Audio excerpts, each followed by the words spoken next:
Hi everybody, Stefan Molyneux from Free Domain Radio. Hope you're doing well. You'll probably be doing a lot better after you listen or watch to this truth about the Hillary Clinton FBI investigation currently swirling between various poles of the Department of Justice, the Federal Bureau of Investigation, Congress, the American public, voters, and basic principles of law, morality, and justice. As you've probably heard, FBI Director James Comey today released the following letter. I write to supplement my October 28, 2016 letter that notified you the FBI would be taking additional investigative steps with respect to former Secretary of State Clinton's use of a personal email server. Since my letter, the FBI investigative team has been working around the clock to process and review a large volume of emails from a device obtained in connection with an unrelated criminal investigation.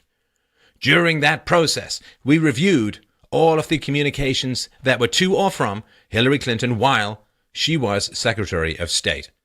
Based on our review, we have not changed our conclusions that we expressed in July with respect to Secretary Clinton. I am very grateful to the professionals at the FBI for doing an extraordinary amount of high-quality work in a short period of time. All right, so let's parse this out. Let's get some facts. Let's get some background. Let's get some perspective on this. Now, first of all, the convening of FBI agents last year to investigate Hillary Clinton's use of a private email server, well, they thought it was well worth a criminal investigation. But the head of that investigation quit after 6 months because he felt that they were being blocked, that the investigation was going what is called sideways, which means it's not getting kind of serious attention and resources. So, for instance, DOJ and FBI senior management had decided that this investigation into Hillary Clinton would not work in conjunction with a federal grand jury. And this is pretty bad, almost fatal to any government criminal case. So in criminal cases, the FBI and the DOJ, they can't issue subpoenas for testimony or tangible things. Only grand juries can do that, and there was no grand jury. And without a grand jury, the FBI is going to have a pretty tough time convincing a federal judge to issue search warrants, so they were kind of stymied. Now, when the FBI interviewed Hillary Clinton for a couple of hours, she told them, well, she couldn't remember a bunch of stuff because head injuries and so on, and they were skeptical. So they said to Director Comey, listen, we really want to get her medical records to find out if she's on the up and up about this head injury and so on. And he said no. And then some FBI agents did a pretty shocking thing, which they reached out to people in the intelligence community and said, hey, can you guys get Clinton's medical records so we can show them to Comey to find out if she's like telling the truth about these head injuries? Because, you know, the NSA can access pretty much anything that's stored digitally. And as soon as he got wind of this, what did Comey do? Well, he next morning headed them off with this news conference. And he said, well, Clinton can't be indicted because, okay, she was extremely careless, but not reckless. Extremely careless, but not reckless. And I guess they're relying on people not having a strong enough vocabulary to know that extreme carelessness and gross negligence are kind of the same thing, at least in my opinion. And this is the case was considered by many in the FBI to be fairly overwhelming. I mean, the FBI did acknowledge that Hillary Clinton sent and received more than 100 emails that contained state secrets. And they were all removed from their secure venues by Clinton. She knew what she was doing. She told subordinates to sort of whitewash out markings of secrecy and told people to strip the headings and send a fax unsecured. So it seems like it was kind of an open and shut case, but of course that's not how it went down. Because there's this thing that's been invented called intent. It's not just invented, but it's not enough. Now, the real dirt here, in my opinion, would have been in Uma Abedin's emails, right? So if you're in charge and you want to do something wrong, you're going to instruct a subordinate to get it done. You won't be sending them emails. I mean, Hillary Clinton was trained as a lawyer. She knows that you don't write down bad things you're going to do. And so the important thing to recognize here, and this is something that Charles C. Johnson from Got News has pointed out, that This is not complete, right? This is a review of emails sent to or from Hillary Clinton while she was Secretary of State, not her subordinates, not after she was Secretary of State, and so on. So that's kind of important. And it's a very so the letter that reopened the investigation was because of this new cache of 650,000 emails. This letter today clears her with regards to a very limited portion of these new emails. Now, some people, of course, have been saying, wait a minute, it took them, 18 months to review a couple of tens of thousands of emails. How on earth could they do 650,000 emails, in a week or so, a week and a half? Well, you could actually theoretically do that. I've done some programming of Microsoft Office programs, and you could write a program that would say, here are all of the emails from one Outlook file, go to another Outlook file and say, here are all the ones that are duplicates, and you'd only review the ones that weren't duplicates to and from Hillary Clinton. So it might just have been a small subset that they reviewed, and I think that's fairly clear. So what has been revealed in this letter, in my opinion, is that what did Comey say? He said, well, what we've not found any smoking gun in the subsection of emails that we reviewed over the last week and a half or so. So it's true. I'm sure they have not found any email which clearly displays intent with regards to bypassing security or mishandling security. So they didn't find an email where Hillary Clinton said, delete all the emails now, we're under subpoena, or set up a home server so I can bypass Freedom of Information Act requests, right? They didn't find anything like that. And that's what they were looking for. And because they didn't find anything like that, I assume in the subsection of emails that they're going to continue. And of course, nobody expected that they would find something like that if that's the standard of proof that is required. There's a guy who took a selfie in a sub and ended up going to jail. Did he have intent? It seems unlikely. And does it really matter? 83% of people polled say that Hillary Clinton is guilty of illegal or unethical acts. That's a lot. Interestingly enough, that's a lot larger than the number of people who are going to be voting for her. So what that means is that a significant portion of people who believe that Hillary Clinton is guilty of illegal or unethical actions are still going to vote for her. What is wrong with you people? Hey, maybe we'll find out come Tuesday. So, now, if James Comey's intent was to make an announcement that would best enable a media smokescreen about criminal investigations into Hillary Clinton, the Clinton Foundation, and her associates, it's hard to imagine that he could have crafted a better statement. So this is what CNN said. FBI clears Clinton again. Alternate said, case closed. FBI director once again clears Hillary Clinton in reopened email probe. The Guardian said, FBI director, new Hillary Clinton emails show no criminal wrongdoing. Slate, FBI has finished reviewing new emails and Hillary Clinton is cleared again. BBC, FBI, no criminality in Clinton emails. By the way, I can't believe that that's a strong endorsement. Couldn't find any criminality in the emails, so why don't you be president? Huffington Post, Clinton cleared, Bureau bungle. Telegraph, Hillary Clinton in the clear as FBI announces it has not changed mind on charges. Washington Post, James Comey totally botched the last 10 days of the campaign. New York Times, emails warrant no new action against Hillary Clinton, FBI director says. And, yeah. Now, there is, of course, a strong speculation that Comey made the original announcement because there was a revolt within the FBI. The agents thought that they had a good case, and he was saying that they didn't. And, this kind of announcement would be the best way to sort of back out of his earlier statement with the least damage to Clinton, should he have been politically pressured. Of course, there's no proof of that, but if that might conceivably have happened. Now, the case is not closed. The case was never closed. The case was not reopened. The case was not closed and remains open at the moment. They have a lot more emails to go through. And, if Uma Abedin wrote to someone else, Hillary told me this, well, then they wouldn't find that in this round if it wasn't to or from Hillary, but they may find this in the future. And, by creating this category called intent, they've said, well, we can't unless she's done something ridiculously stupid and talked about criminal intent in a recordable format, which she wouldn't do, she's fine.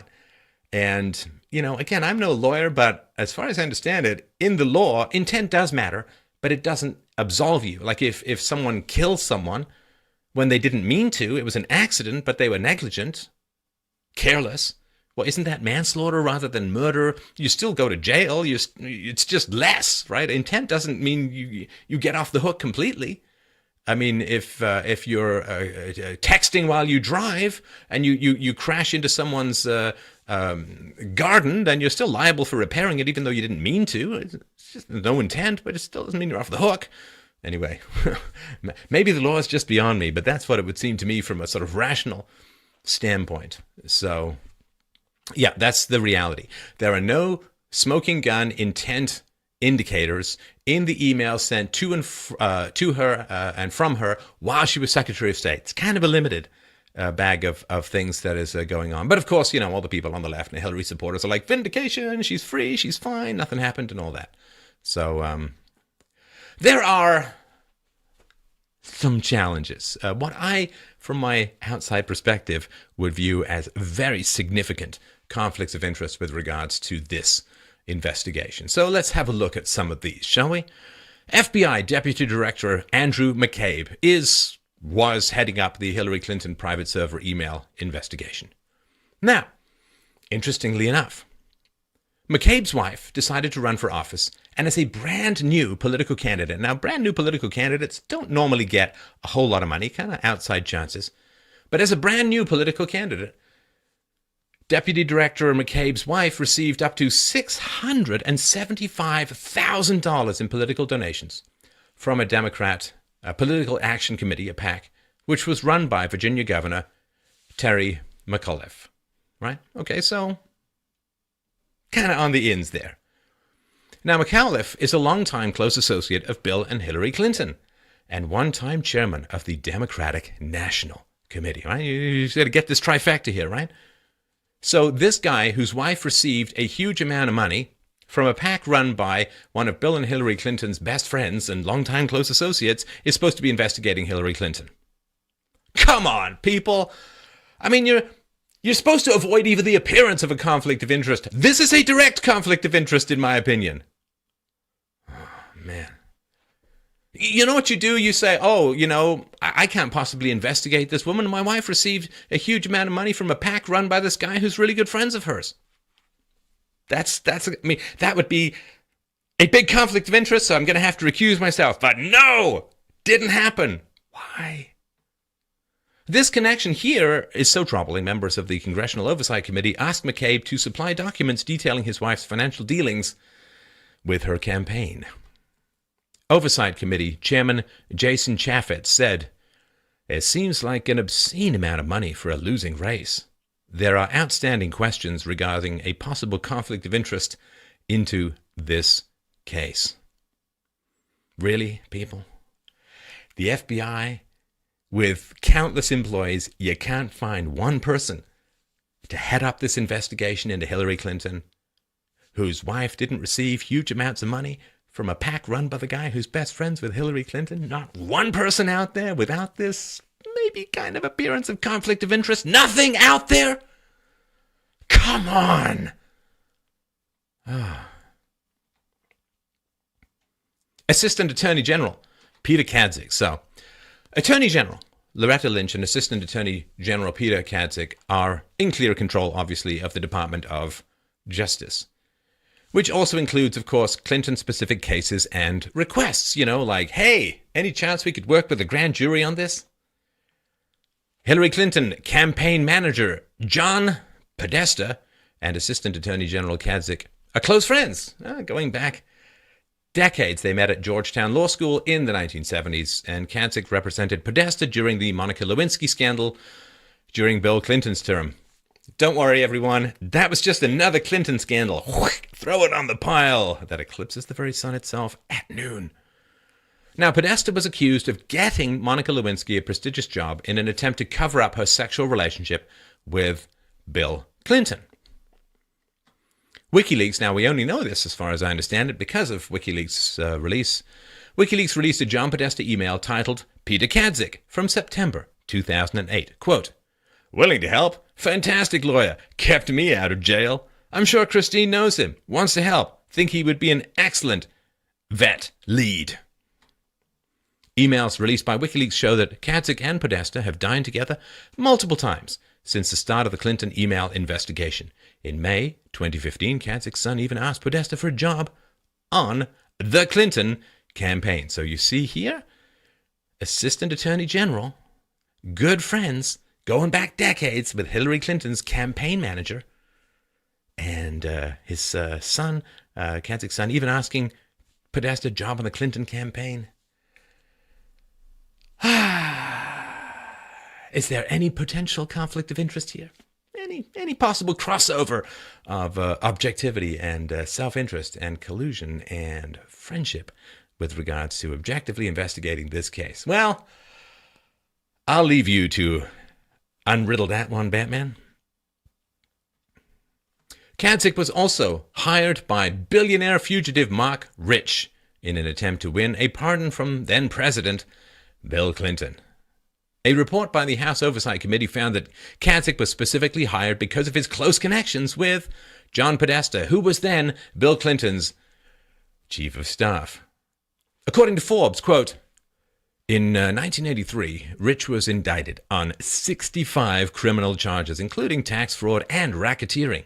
He was accused of having evaded at least $50 million in federal taxes. The potential punishment was steep. If Rich had been convicted, he could have been given consecutive life sentences in prison. Even though his name had appeared on the FBI's most wanted list alongside Osama bin Laden, Rich was pardoned in 2001 by then-President Clinton. After the pardon, it was alleged that the president had given into political and donor pressures which were influenced by donations made by Denise Rich, Mark's ex-wife, to the Democratic Party and other entities. According to USA Today, Rich's ex-wife, Denise Rich, was a wealthy Democratic donor who made a $450,000 donation to Clinton's Presidential Library Foundation and more than $100,000 to Hillary Clinton's Senate campaign. See how this kind of works? What's the price? Well, maybe she just really liked libraries. Really, really into libraries. Likes the peace and quiet, the green lampshades, the bulky attendance. I mean, maybe she's just really, really into libraries. Or maybe it was just a complete coincidence that all this money flows from Mark Rich's ex-wife into Clinton's presidential library, Hillary Clinton's Senate campaign, and then, by golly, guy gets a presidential pardon. Fascinating. Just amazing how all of this stuff seems to tie together in ways that are blindingly obvious. Now, right before FBI Director James Comey made his original announcement regarding the Hillary Clinton email investigation, Attorney General Loretta Lynch met with Bill Clinton on an airplane in Arizona for 39 minutes. Hey, it often happens. I think we've all been there, right? You're walking around an airport tarmac and you see a friend of yours on a private plane. You're like, hey, how's it going? Face-to-face would be great. I know we could call, we could Skype, but, face-to-face would be fantastic. I think Trump said, he's been flying privately for decades. He's never had someone just drop by. But this is what happened. Now, Lynch and Clinton claimed that they only spoke about golf, grandchildren, and their travels while on the private plane.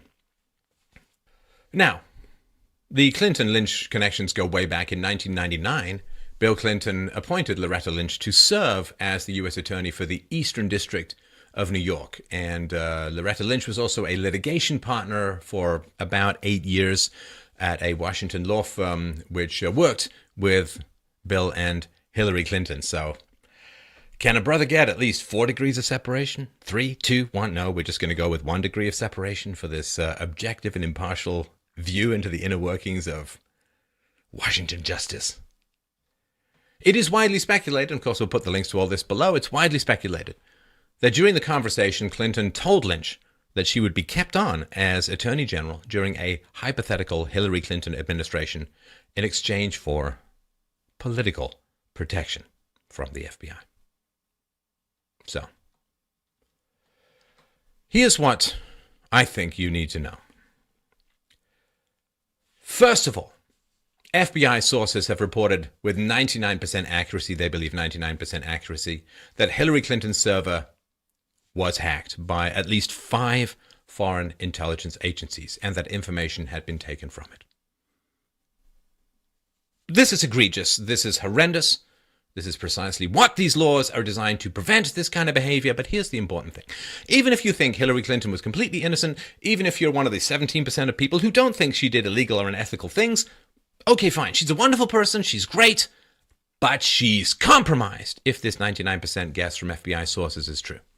Because 5 foreign intelligence agencies, at least 5, have material with which they could potentially blackmail her with, or threaten her with, or in some way control her behavior.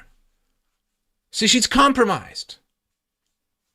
And we have one of the top Democrats in the emails released by WikiLeaks complaining, oh, well, Chelsea Clinton used Clinton Foundation money to pay for her $3 million wedding. That's not what a charity is for. I mean, I assume whoever married her was because of charity, but perhaps a topic for another time. But this is the level of morality within these inner circles, within these Democrat circles. You know, we'll put a link to this below. It's pretty jaw-dropping. President Obama just told illegal aliens, criminals, there are not going to be any negative consequences for you if you vote.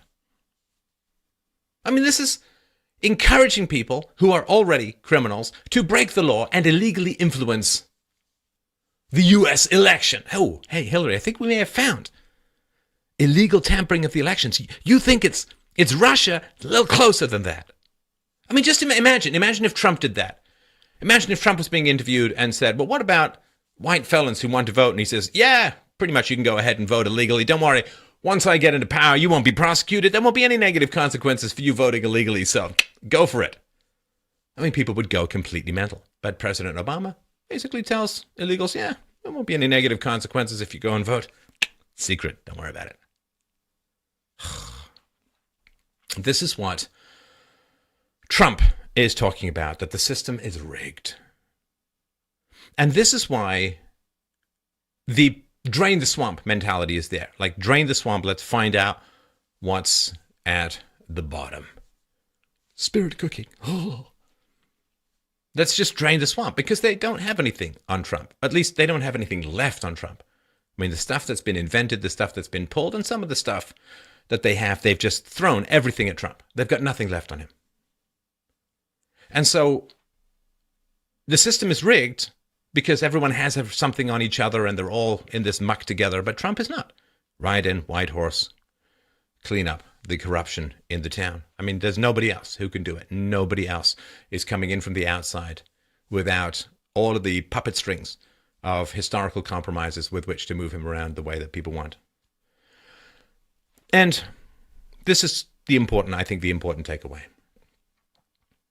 This is saying that they haven't found a smoking gun of intent in a subsection of the emails sent to and from Hillary while she was Secretary of State. Not her subordinates, not other stuff, not anything out there.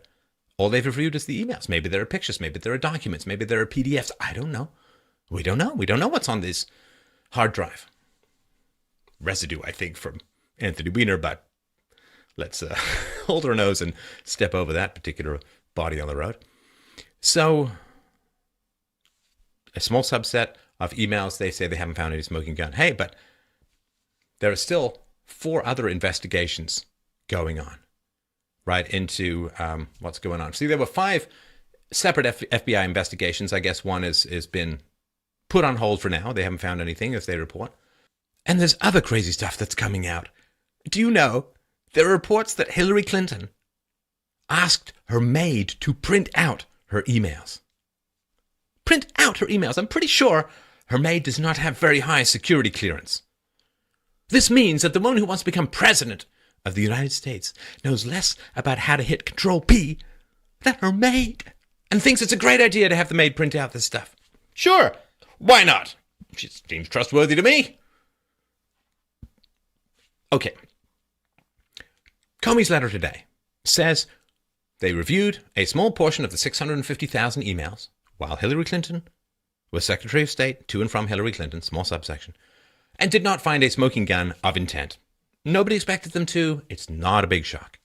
But there are all these other emails from subordinates, emails after she was Secretary of State. Does she hold on to any classified documents which she's supposed to surrender after she leaves the post? That could be interesting. I don't know. Maybe they'll come up with some magic shield call intent for those things too. I don't know. But there's a lot of stuff to go through. And he's only talking about emails. What if there are PDFs, documents, spreadsheets, text files, you name it, what's out there? It's not quite as easy to do a search function on those and compare.